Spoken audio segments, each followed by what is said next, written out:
It has such an exclamation point on it for so many of us who saw your interview on Countdown, who are thinking about where this might lead, is the prospect not just that intelligence leads that should have been followed weren't followed, or that intelligence dots that should have been connected weren't connected, that there isn't enough communication among the different parts of the American intelligence community. That's important analysis, but not new analysis. What's new and very worrying is the prospect that intelligence was deliberately withheld by one part of the American intelligence community from another, either because of a grudge to make somebody look bad or for any other reason that put petty politics above national security. Is that, in fact, the path that this White House inquiry is going down? That, I think, is 10 steps ahead of where the White House is right now. Okay. I just checked in with White House people again, and look, there's lots of finger-pointing going on in the intelligence community, where you have people who are in the center of it all, who are tasked with pulling these things together, who say the information was there and it wasn't flagged up or it wasn't shared adequately. So there is a line of inquiry that goes to the heart of why wasn't this stuff shared adequately. I think the early suspicions inside the White House is that this comes down to human error more than this is some willful withholding. But the questions are being asked, and they're being asked because some people are saying this stuff wasn't shared adequately, and they say it could have been. MSNBC analyst Richard Wolff joining us, helping us sort out what's turning into be both a fascinating story and a deeply troubling story about America's response to the terror alert, or the terror incident on Christmas Day, and what we could have pieced together ahead of time. Richard, thanks very much for your time. We appreciate it. Thank you, Rachel.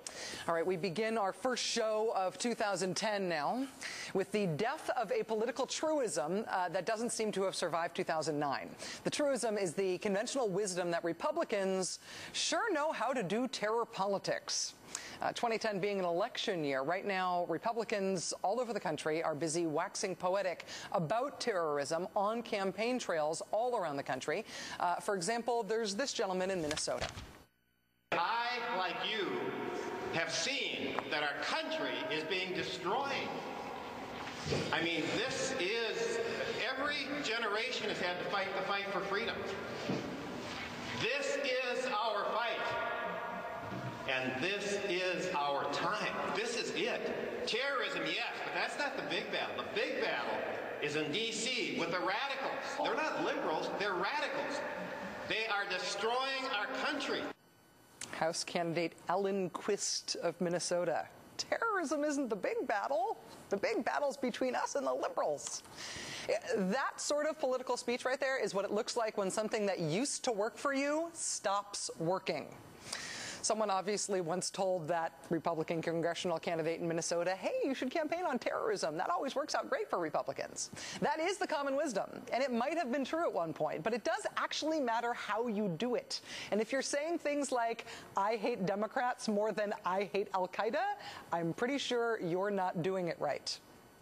Now that the calendar has flipped to 2010, we're experiencing a little outbreak of Republicans blowing it. Republicans blowing something they used to be pretty good at, the politicization of terrorism. The latest is Republican Senator Kit Bond of Missouri. In trying to attack President Obama's handling of the Christmas Day underpants bomber, Mr. Bond stepped on the same rake that a number of his colleagues have already recently stepped on. Do you think it was a mistake to charge Abdul-Muttalib as a criminal defendant? Clearly. As you said in your interview, as soon as they got a lawyer, he lawyered up. We should have held him as an enemy combatant, tried him under the military commissions. We should have held him as an enemy combatant. After facing questions about why he thinks President Obama is wrong to try the Christmas Day bomber in federal court, when President Bush made the exact same decision about the shoe bomber, Richard Reed, back in 2002, Senator Bond, after facing those questions, decided to double down, apparently without checking his own record. The senator is now seeking to go back in time to try to create the impression that he was against the shoe bomber being charged in federal court back in 2002, now calling it a mistake, even though Senator Bond made not one peep of protest about that at the time. In fact, at the time, the Justice Department, the Bush Justice Department, was prosecuting Richard Reed. At that time, Senator Kit Bond was asked specifically if he had any criticism of the Bush Justice Department's role in fighting terrorism. Senator Bond said he had none. I believe that the Department of Justice is observing constitutional guidelines and safeguards, but they're going after people who come from areas of the world which might spawn terrorists, and I think that's appropriate. In 2002, he said what the Justice Department was doing was appropriate. Now, looking back on it, he says, back in 2002, that was a huge mistake. Huge mistake to use the Justice Department for this sort of thing. How dare Obama do this now? This thing I said at the time was appropriate. Then there's Republican Senator Jim DeMint of South Carolina. After facing pressure for putting an indefinite hold on President Obama's nominee to run transportation security, Mr. DeMint has now sort of caved, saying that he'll allow a vote on the TSA nominee as long as he gets time to debate the nomination on the Senate floor. While caving on the TSA issue, Senator DeMint continues to embarrass himself by pressing another issue. A lot of us have been concerned over the last year that the president did seem to downplay the threat of terror. He doesn't use the word anymore. Senator DeMint, how has he downplayed the risk of terror? Well, it begins with not even being willing to use the word. The concern that a lot of us have had over the last year is we've even dropped the word terror. You know, when you see Jim DeMint saying this sort of thing, it might be useful to remember that he's just making it up as he goes along. You should hear a little laugh track in your head when he does that, as evidenced by President Obama repeatedly on tape saying this word that Jim DeMint says he never says.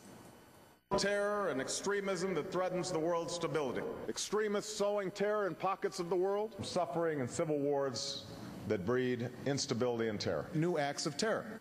When Jim DeMint says that Barack Obama never uses the word terror, he's lying. It should probably be pointed out when that happens.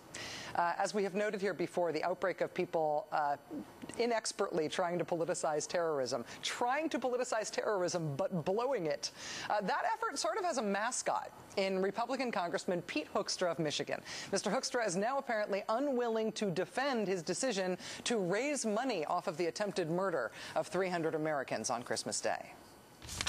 Are you proud of that, of fundraising off of a national crisis like that? Well, I've been leading on national security for the last 9 years that I've been on the Intelligence Committee.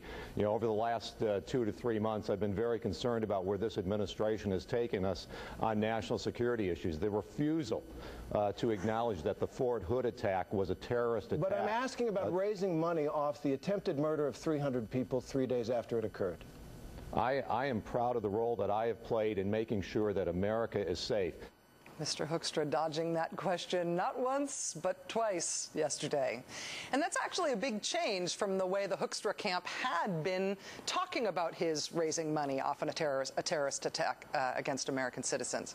Just last week, Mr. Hoekstra's campaign told us that Pete Hoekstra himself signed off on that fundraising letter, and that we should expect more similar efforts from him.